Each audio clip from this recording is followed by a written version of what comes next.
Hello everyone, welcome to this video. In the previous video, you have seen that what is a finite field. What was that? It was a field having finite number of elements. So in this video, we shall be seeing what is the order of finite field and how can we find this order, right? So as you know that finite field contains a finite number of elements. What does that mean? It means that it cannot contain the set of the field of rationals. Why? Because this is an infinite field, so this is not the case. So, therefore it must have a prime subfield for some prime p, right? Now how can we determine the order of this field? This is the main question of interest in this video. And by field I mean finite field, right? So we have a very good theorem which can answer this question. So let us see this.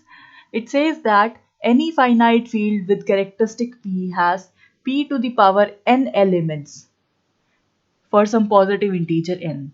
So if you have a field, finite field, whose characteristic is p, this is important, then it must have p to the power n elements in it. And in other words, we can say that the order of the field, that is p to the power n. So let us see its proof. It is also very simple proof. So in the starting, let us consider any finite field. Let us denote it by capital F, and its subfield, let us denote that by capital K.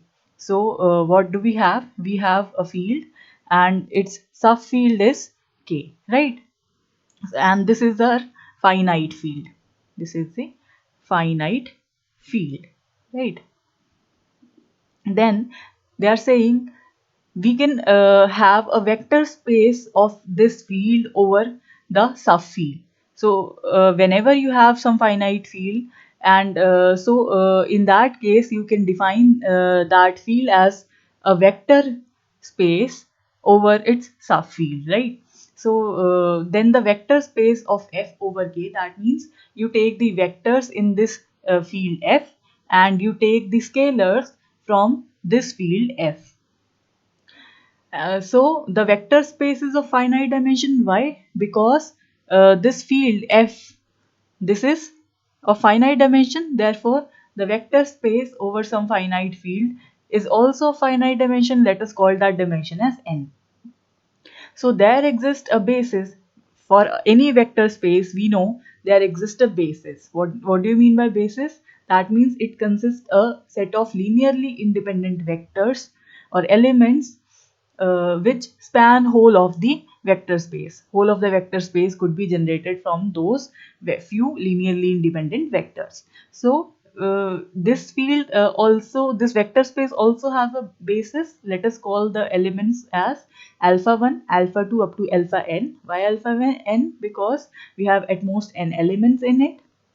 Moreover, what does this mean? It means that if you take any element from this field f, so that could be we can take that to be a, so that could be expressed as a linear combination of these elements from the basis, these alpha elements, right? Alpha n elements.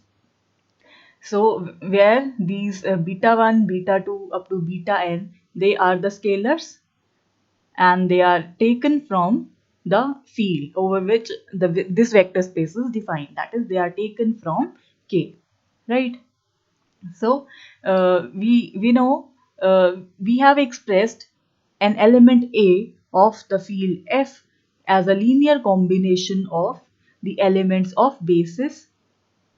These alphas belongs to F and these betas they belong to K, right?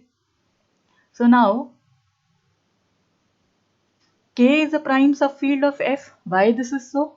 Because the characteristic of the field we have assumed that to be n. So in that case, K is the prime subfield of F. It is the smallest subfield. Hence every element of K has P elements. Why? Because the characteristic is P.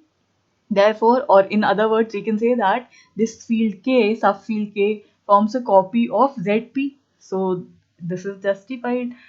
Therefore, we have shown that the field F has p to the power n elements within it. So this is very useful theorem. You must remember it. What does this say? It says that any finite field with characteristic p has p to the power n elements, or in other words, the order of field is p to the power n for some positive integer n whose characteristic is p, right? So that is it for this video. Thank you for watching.